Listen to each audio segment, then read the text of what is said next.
Video ini adalah pengertian visualku atas buku Raymond Ibrahim, Defenders of the West, atau Para Pembela Pihak Barat. Jika engkau ingin memahami perang salib melalui satu buku saja, inilah bukunya. Kusarankan agar kalian membeli buku ini. Bab pertama dari buku ini menjelaskan alasan terjadinya perang salib dan memperkenalkan Duke Godfrey sebagai pemimpin tentara salib. Karena panjangnya narasi, video animasi bab pertama ini dibagi dalam beberapa bagian. Di awal abad keempat, ketika Kekaisaran Romawi mulai menganut agama Kristen, Yerusalem, tempat di mana Kristus disalibkan, dikuburkan, dan bangkit menjadi sangat penting dan dianggap sebagai pusat ziarah umat Kristen. Pada tahun 330-an, Kaisar Konstantinus yang Agung memerintahkan, bangun kompleks tempat ibadah besar di kuburan Kristus. Temukan kayu salib sejati yang dipakai untuk menyalib Kristus, dan tempatkan salib itu dalam bangunan tersebut. Segera, Yang Mulia. Kemudian, tempat ibadah besar itu dibangun atas perintah Kaisar dan dikenal sebagai Makam Kudus. Salib sejati ditempatkan di dalamnya. Baik Makam Kudus maupun salib tersebut memiliki makna yang sangat penting bagi umat Kristen dan mempengaruhi narasi seri video ini.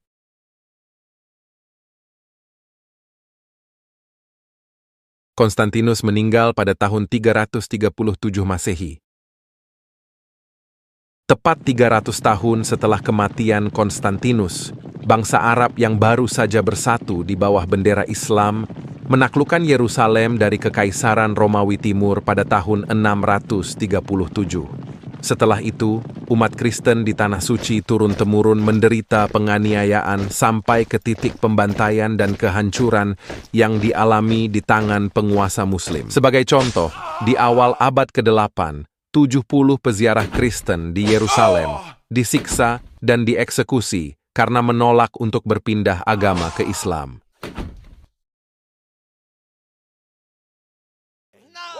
Tujuh peziarah yang mualaf tidak dibunuh. Beberapa tahun setelah itu, 60 peziarah lain disalib di Yerusalem. Pada akhir abad ke-8, umat Muslim menghancurkan 2 gereja dan sebuah biara dekat Bethlehem. Mereka juga membantai para biarawannya. Pada tahun 796, umat Muslim membakar 20 biarawan sampai mati. Di tahun 809 dan juga tahun 813, banyak biara dan gereja diserang di sekitar Yerusalem. Umat Kristen, laki-laki maupun perempuan, jimak beramai-ramai dan dibantai.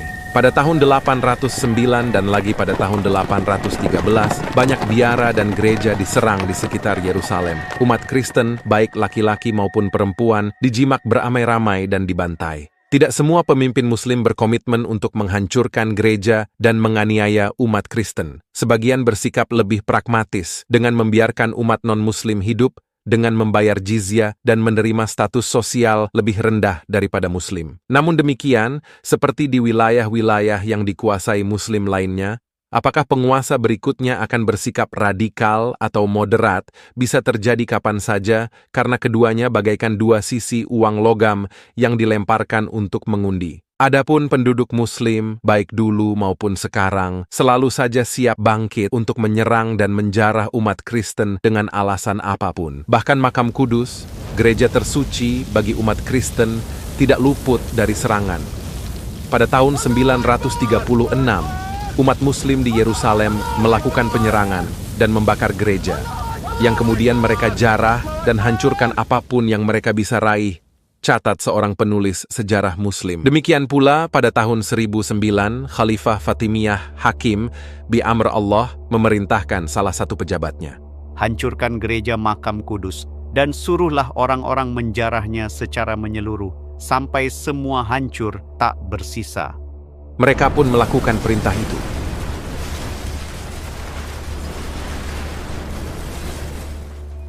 Perusakan yang sekeji itu bagaikan menjerumuskan seluruh gereja dan kota Roma ke dalam kesedihan dan kesusahan yang mendalam. Demikian perkataan Paus pada masa itu, Sergius keempat. Masih belum puas, Khalifah Hakim kemudian memerintahkan penghancuran sekitar 30.000 gereja di seluruh Mesir dan Suriah Raya.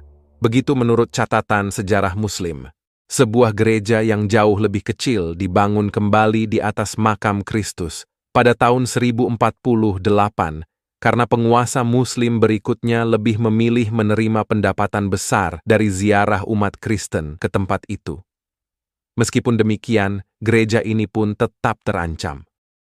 Seperti yang ditulis oleh William of Tyre, ketika umat Muslim ingin mendapatkan apapun secara paksa baik dari pihak gereja atau rakyat Kristen, penundaan penyerahan apapun akan segera diikuti dengan ancaman bahwa gereja tersebut akan diruntuhkan. Di waktu yang sama saat gereja Makam Kudus dibangun kembali, bangsa Turki Seljuk mulai menguasai Afghanistan dan Iran Timur di tahun 1040-an, lalu menduduki Baghdad di tahun 1055 dengan menjadikan para Khalifah Abbasiyah sebagai pemimpin mereka dan terus bergerak ke arah barat menuju Suriah. Tidak ada bangsa Muslim lain yang melakukan jihad segiat bangsa Turki. Baik kawan maupun lawan mengakui keunggulan daya tempur dan semangat religius mereka. Seperti yang ditulis oleh Bernard Lewis, bangsa Turki yang masuk Islam meleburkan identitas nasional mereka ke dalam Islam secara menyeluruh. Dan hal ini belum pernah dilakukan oleh bangsa Arab dan Persia. Oleh karena itu, di bawah pengaruh Turki, semangat penaklukan Islamiyah menjadi berkobar kembali dan terjadilah jihad melawan umat Kristen dalam skala yang sangat besar. Keadaan berubah dari buruk menjadi sangat parah bagi orang-orang di wilayah Kristen kuno di Asia Kecil, yang nantinya akan menjadi negara Turki, terutama mereka yang berada di tepi paling timur, di mana bangsa Turki pertama kali mulai menginvasi, yaitu daerah Armenia. Ratusan ribu orang Kristen dibantai atau diperbudak, dan ribuan gereja dibakar atau diubah menjadi masjid. Momen penting terjadi pada tahun 1071, setelah kemenangan Turki yang menentukan atas Kekaisaran Romawi Timur di Manzikert, terbukalah seluruh dataran Anatolia untuk diserang Islam Turki. Kemudian, Sultan Seljuk yakni Muhammad bin Daud Chagri atau Alp Arslan memerintahkan para pengikutnya. Pergilah ke seluruh daerah kota siang dan malam. Habisi orang-orang Kristen dan jangan beri ampun kepada mereka. Mereka dengan penuh semangat mematuhi perintah itu dan menyerang ke barat. Akibatnya, kota-kota dihancurkan, tanah-tanah dirampok, dan seluruh Anatolia berlumuran darah Kristen, tulis Putri Romawi Timur, Anna Komnene. Yang tersisa hanya ladang-ladang yang hancur, pohon-pohon yang ditebang, mayat-mayat yang dimutilasi, dan kota-kota yang dilanda ketakutan atau terbakar api. Kaisar Bizantium Alexios Komnenos yang memerintah dari tahun 1081 hingga 1118 mengisahkan penderitaan rakyatnya. Betapa kerasnya kekaisaran Kristen Romawi yang suci ditekan oleh bangsa Turki, dirampok tiap hari, diserang terus, umat Kristen dibunuh dan dihina dengan berbagai cara yang tak terperikan. Para penjajah Muslim tidak hanya menajiskan tempat ibadah suci dengan berbagai cara yang tak terhitung banyaknya dan menghancurkannya, tetapi mereka juga menyunat anak laki dan pemuda Kristen di atas tempat pembaptisan, menuangkan darah hasil sunat ke dalam kolam pembaptisan, sebagai penghinaan terhadap Kristus, memaksa mereka buang air kecil di atasnya, lalu menyeret mereka mengelilingi gereja, dan memaksa mereka untuk menghujat nama dan iman akan Tritunggal Maha Kudus. Mereka yang menolak akan dikenai berbagai hukuman dan akhirnya dibunuh. Sedangkan untuk wanita Kristen, para penjajah Muslim mengambil paksa para perawan dan menjadikan mereka pelacur di depan umum. Para ibu dilecehkan di hadapan anak perempuan mereka, dijima berulang kali oleh berbagai pria, sementara anak perempuan mereka dipaksa, tidak hanya untuk menonton, tetapi juga untuk menyanyikan lagu-lagu cabul dan menari.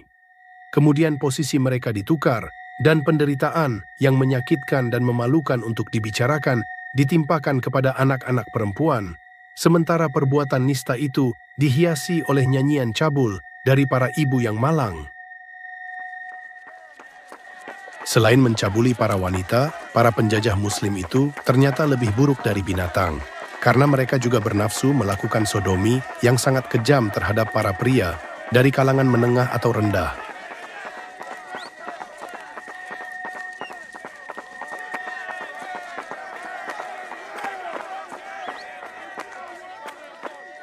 Mereka juga lakukan itu pada seorang uskup, setelah itu mereka lalu membunuhnya. Uskup dan penulis sejarah abad pertengahan, William dari Tirus, mengeluhkan kondisi yang hampir sama buruknya di Tanah Suci Yerusalem.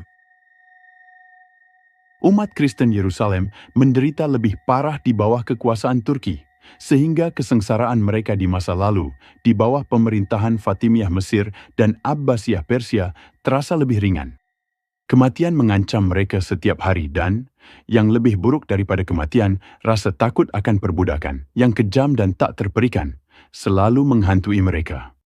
William memberi contoh penindasan khas Islamiyah.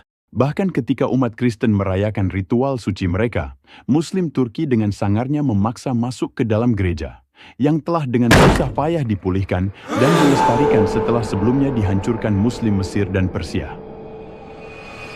Dengan sikap yang sama sekali tidak menghormati tempat ibadah yang disucikan, mereka duduk di atas altar dan menakuti para jemaat dengan teriakan dan siulan kurang ajar.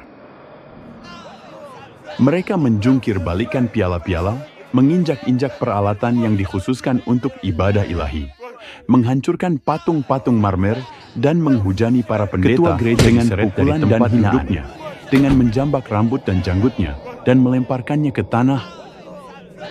Berkali-kali ia ditangkap dan dijebloskan ke dalam penjara tanpa alasan. Perlakuan yang hanya pantas diberikan pada budak terendah ditimpakan padanya untuk menyiksa rakyatnya, yang menderita bersamanya, seperti melihat ayah mereka sendiri disiksa. Para peziarah Eropa yang datang ke Yerusalem juga tidak luput dari perlakuan tersebut. Ketika Muslim Turki memerintah tanah Suriah dan Palestina, mereka melukai umat Kristen yang pergi berdoa di Yerusalem, memukuli mereka, menjarah mereka, dan memungut pajak atau jizya, tulis Mikkel, orang Suriah. Selain itu, setiap kali mereka melihat kafilah orang-orang Kristen, terutama yang berasal dari Roma dan daerah Italia, para Muslim Turki berusaha keras untuk membunuh mereka dengan berbagai cara. Dalam konteks yang sangat buruk inilah, pada Konsili Clermont pada tanggal 27 November 1095, Paus Urbanus II menyerukan apa yang kemudian dikenal sebagai Perang Salib Pertama. Setelah menjelaskan kepada para bangsawan dan pemimpin yang berkumpul tentang penderitaan umat Kristen Timur di bawah kekuasaan Islam, ia berseru, "Siapa yang akan memperbaiki kerusakan ini jika kalian tidak melakukannya? Bangkitlah dan ingatlah perbuatan jantan kakek moyang kalian, termasuk kehebatan dan kebesaran Charlemagne." Para ksatria di barat tidak bisa diam saja mendengar kekejaman yang dilakukan penguasa Muslim terhadap masyarakat Kristen.